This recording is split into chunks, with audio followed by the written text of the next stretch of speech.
Hello, good morning, everyone. So this time we'll have research. And you had an activity last meeting, right? Wherein you identify the different risks and hazards and risk in the laboratory. Now, what you did is what we call risk assessment.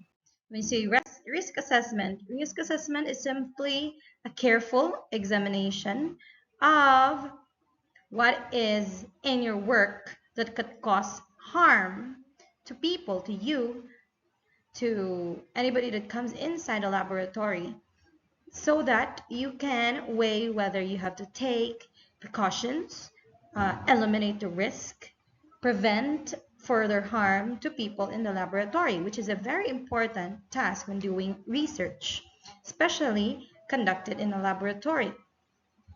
So, risk assessment includes analyzing the possible hazards that could occur within a workplace and finding a solution in a safe manner. So, after your risk assessment, you have to look for solutions in order to eliminate those hazards. So, this avoiding injury to an individual and damage to properties. If ever na yung mga fire and everything, it can cause harm to you as well as damage to the property.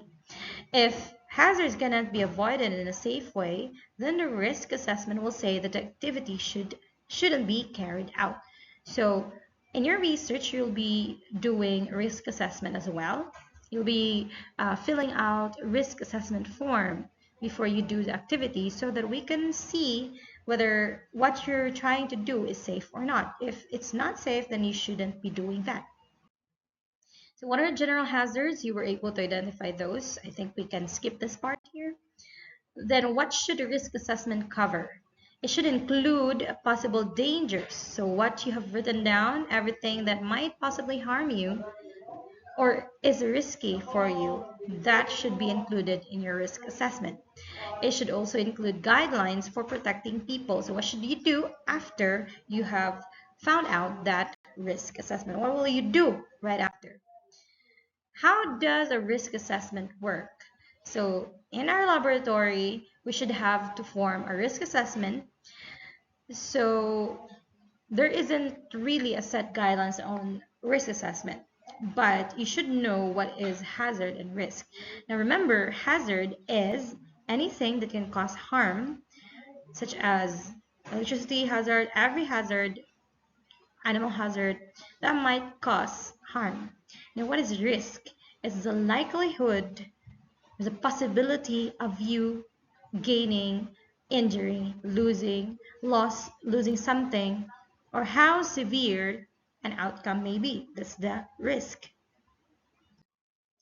Now, we have to follow this risk assessment principle. That's short for RAMP.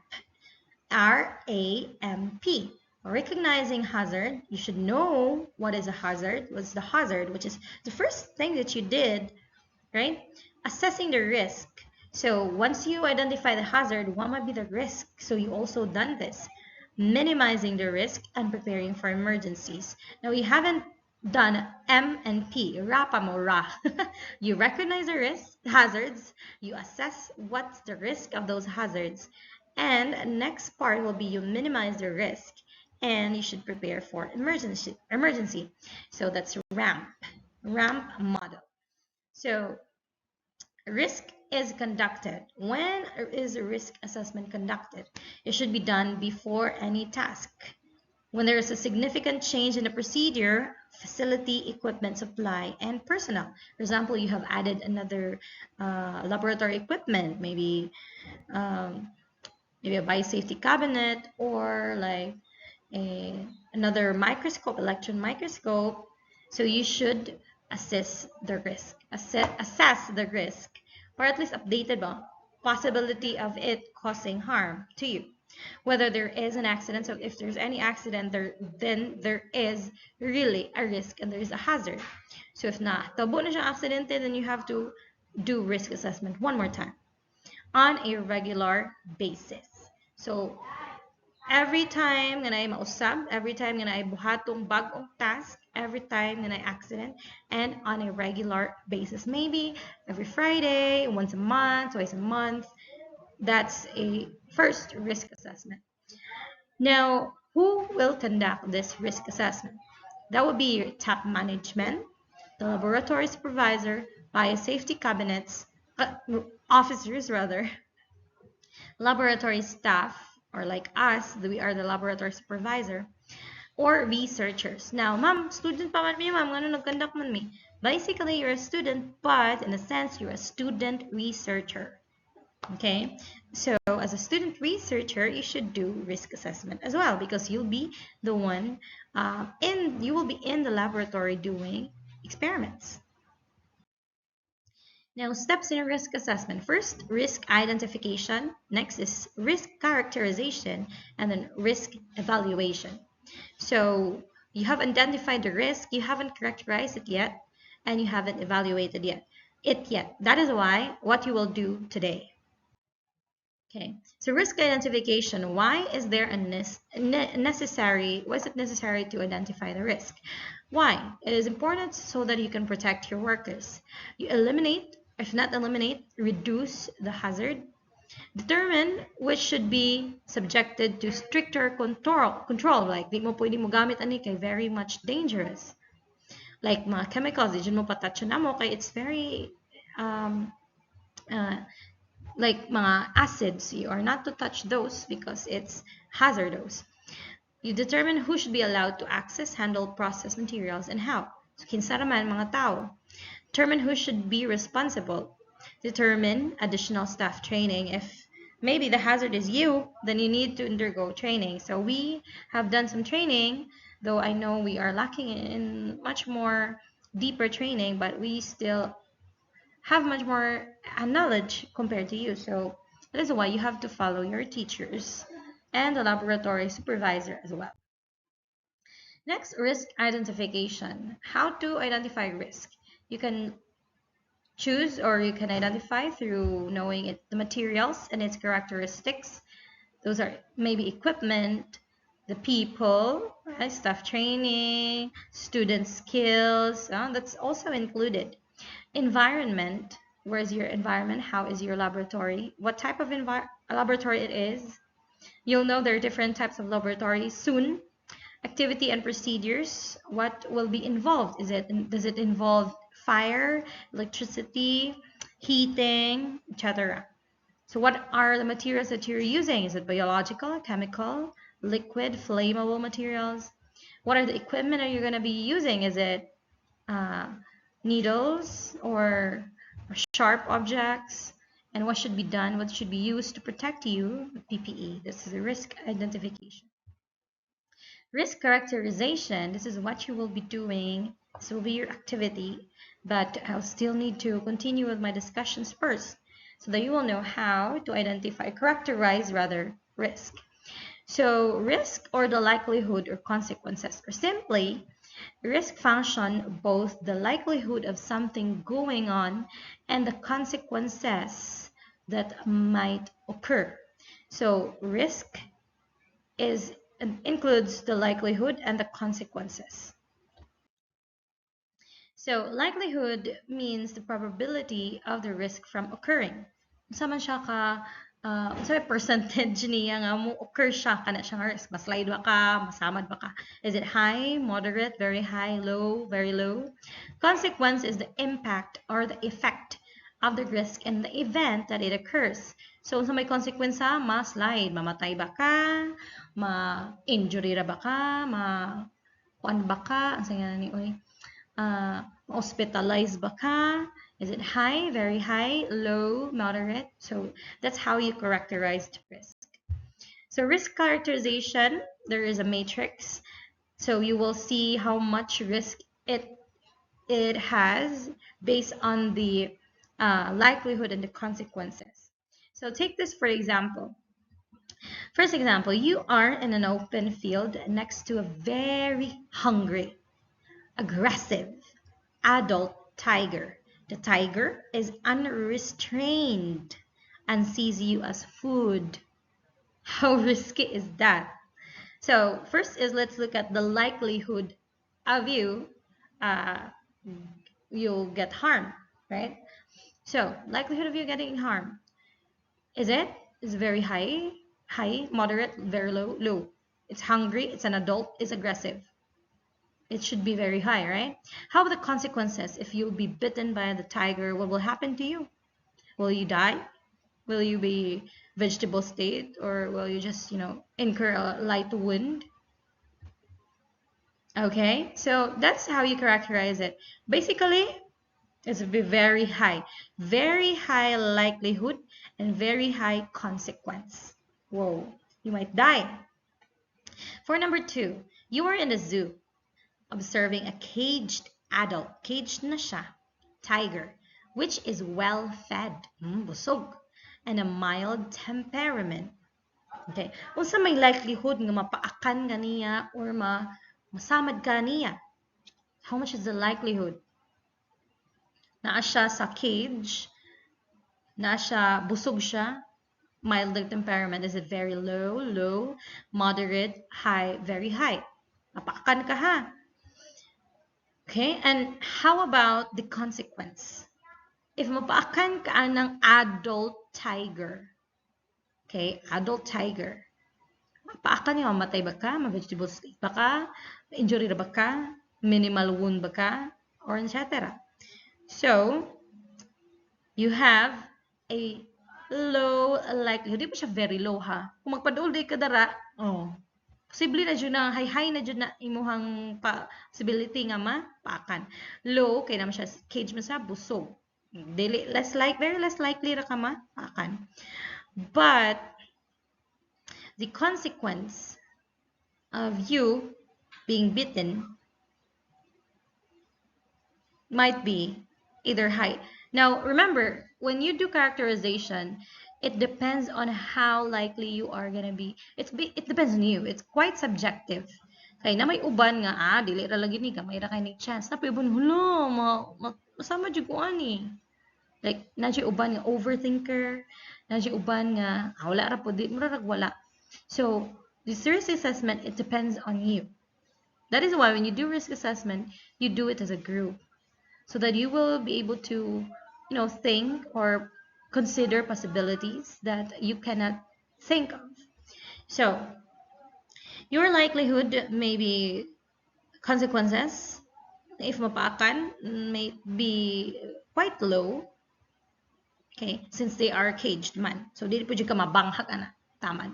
Diba? Maybe mo kamutra, ma-injury, okay? Di ba po kakasulod, right? Makasasulod, makasagawas. How about you're holding a tiger cub with a playful temperament in your arms?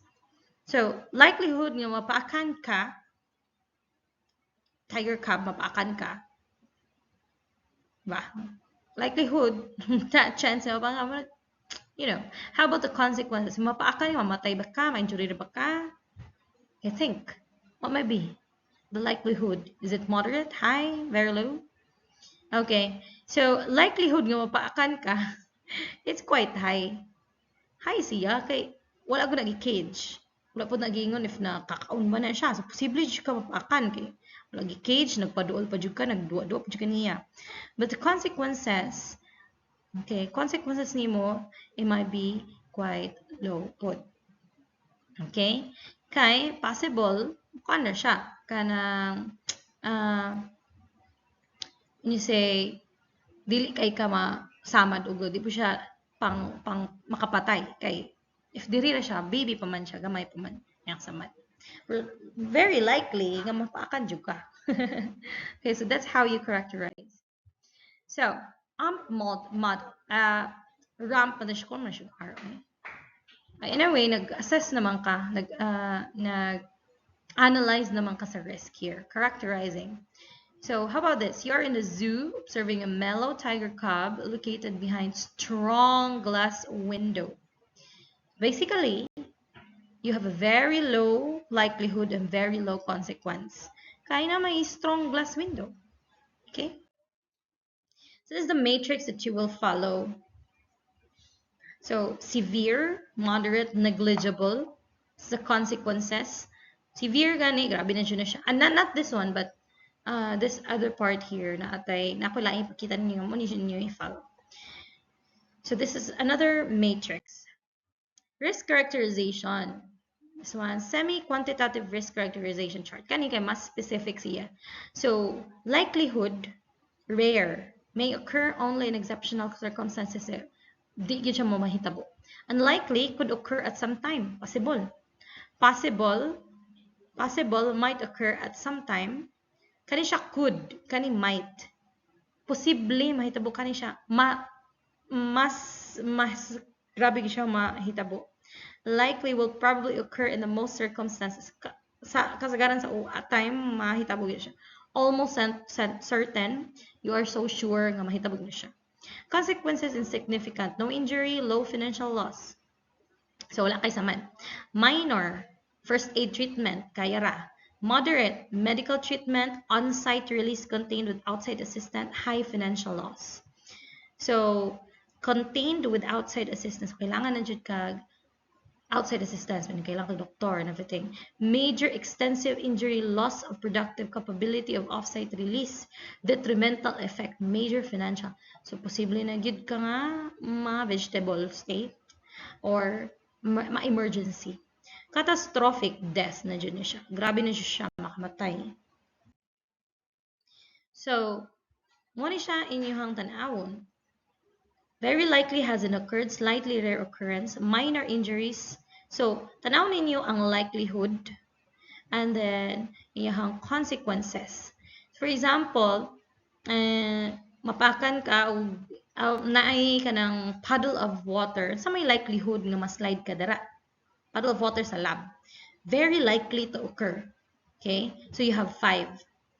So that's very likely to occur nga ma-slide ka. Pero sa may injury ka nimo, kung ma-slide jud ka, utaman. Bugish ka, wala jud kay kuan. Lagi foam, wala makapyutan, wala makuan. It might incur major injury.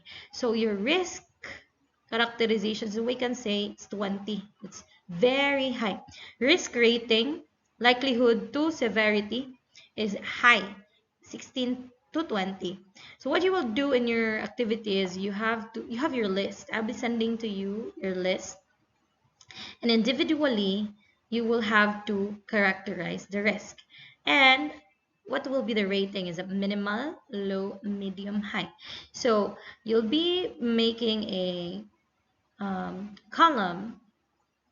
First column will be your likelihood, and then consequences, and then how much is your rating.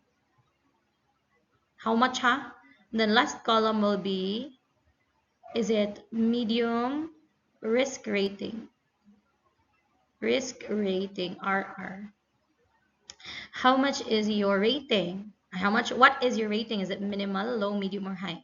So your likelihood, for example, na slide ka, likelihood nga ma-slide ka 5. And then consequences sa imuhang pagka-slide 4. If you multiply the likelihood to its consequences, you'll get 20 risk. Okay, 20. And if atong tan-awon sa kaning range, you have your high. Sabutan mo high. Ako lagi gagmay kay tag space lang. Okay, that's how you will do for your activity. So let me proceed first. Risk evaluation. The process of determining subjectively, I told you subjectively, whether a risk is high or low and whether it's acceptable or not.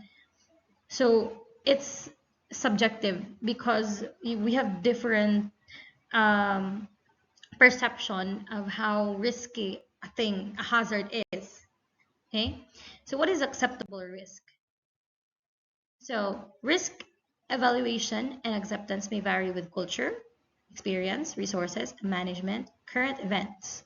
There is no systematic way in evaluating risk, and this will depend on the perception of individual institutions and community.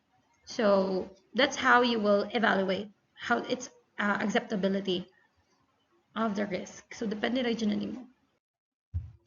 So, actions and control measures that are put into place to reduce or eliminate the risks associated with biological agents and toxins. This is less likely because we don't deal with biological agents. for now. I'm not sure in the future though. Toxins, we are not still dealing with toxins, but chemicals, yeah, we do. Hazard plus situation, that's high risk. Hazard but situation with control, it will be low risk. So even though not a high hazard, high likelihood of occurrence, then but with control measures, it will lower the risk. Why do we do risk assessment? So that danger will be avoided. So, and we can assess before we can prevent things from occurring. Are needed so that the risk of danger happening in the lab is reduced or eliminated. They are in order for people to protect the people in the lab, the inside people, the outside people. So, dili ra kay sa sulod ra ang importante. Also, mga tao sa gawas, environment, institution, so, tanan ninyong ideas, plano nga research, think about the people that will be risked once you do that activity. They help or set out guidelines so that to what you should and shouldn't do within the laboratory. So once you identify that this is risky, then you will have to make a guideline on what to not do and what to do. So this is your activity. Natabunan siya gamay, but 25 na siya, extreme na siya. So minimal, low, medium, high, extreme. So again, you'll be making a mag-send lang niya ako sample table sa GC. Okay, just use that as your basis, but you'll be writing this in a bond paper, short size bond paper. Short size. Ayun yung basihan class ha, kay kato inyuhang group nga gipang identify. So inyo na tong sulaton individual na yung activity, ang pag-characterize sa risk, analyze the risk. So you have to copy your group output in a short size bond paper, place a column for each para mahibawan na to, and then try to characterize it. Okay? Dili ni siya mo magpare-pareha, kay ilahi man mo perception. Okay? Alright. Sige. So that's it for today. Goodbye, everyone.